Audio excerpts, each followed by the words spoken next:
Hello friends, today I am going to teach you the very famous topic of physics, that is the electrostatics. Right? Now this is a class 12 portion of the CBSE board. As per the board exams last year marks distribution, this chapter is of 8 marks.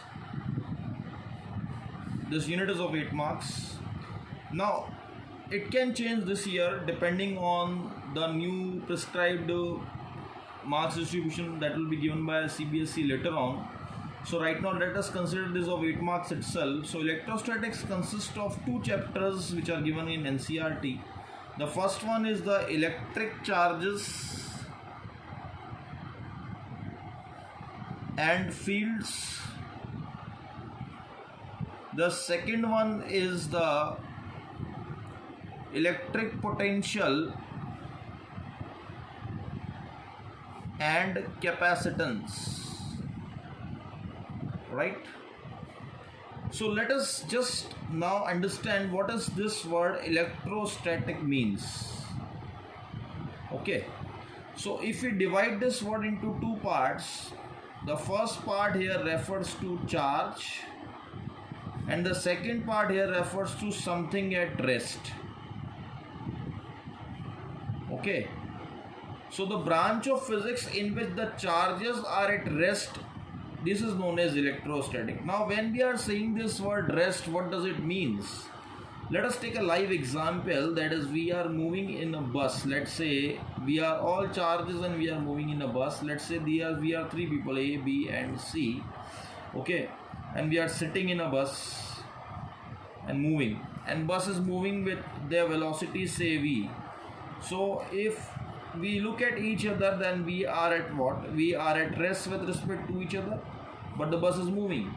So what I'm going to say, what I mean, that even if the system is moving, but if the things are at rest with respect to each other, that means the relative velocity of A and B is what? 0. B and C is also 0.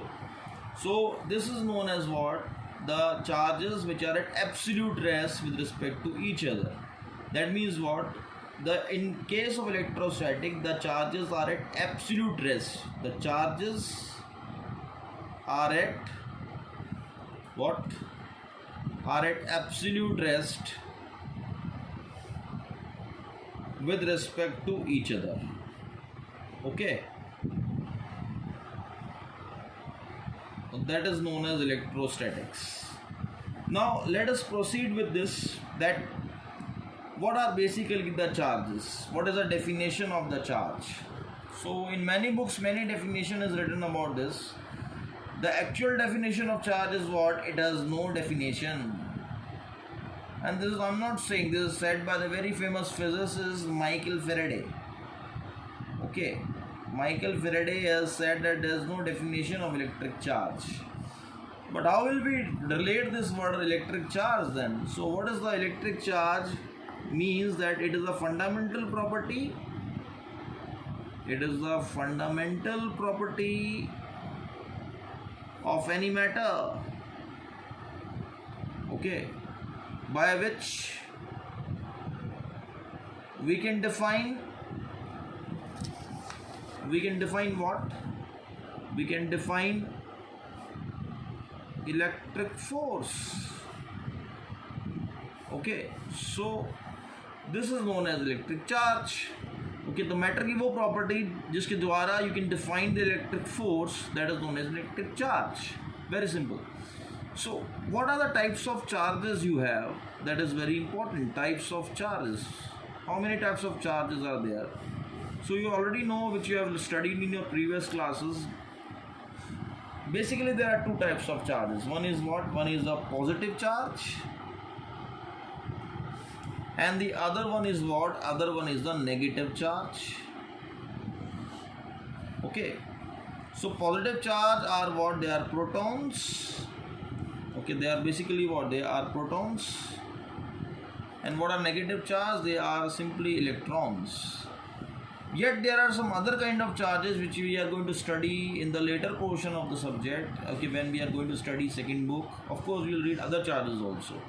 Okay, So let us now right now what we are going to study is about these two things, that is the protons and electrons. So the fundamental property of charge says what, that like charges, if are there, okay, they are going to repel each other.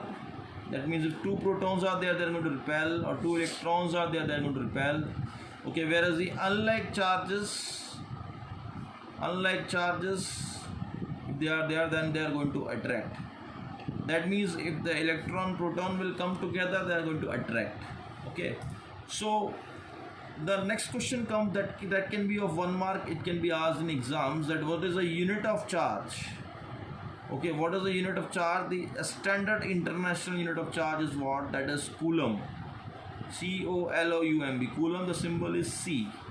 Okay, and what are the dimensions of this? This can also be asked in exams as a 1 mark question. Okay, the dimension of this is what? Dimension is what? A1, T1. These are the dimensions of the electric charge. A stands for current and T stands for the time. So A1, T1 are the dimension of the electric charge. In the square brackets you have to write. Okay, or you can write the similar thing as M0, L0, T1, A1. This is also the dimension of the electric charge. These two are same. These two are one and the same thing. Okay. Now, I am giving you an activity to do. What you have to do? Simply you have to go to YouTube and search what scientist on the search panel. On the search bar, you have to search this thing, MIT, that is the Massachusetts Institute of Technology. Okay, study of charges. Right? Please search this thing. You are going to find many videos shared by many scientists about the electric charges. Very interesting. You are going to learn about charges, many more things in deep. Okay. Because this topic is just a beginning, so I'm not giving you a specific link here of the video.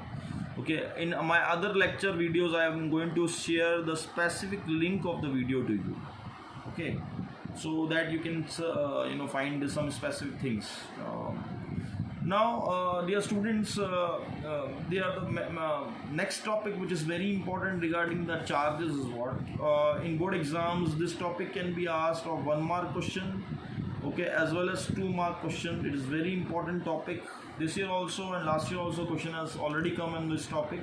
That is the law of quantization of electric charge.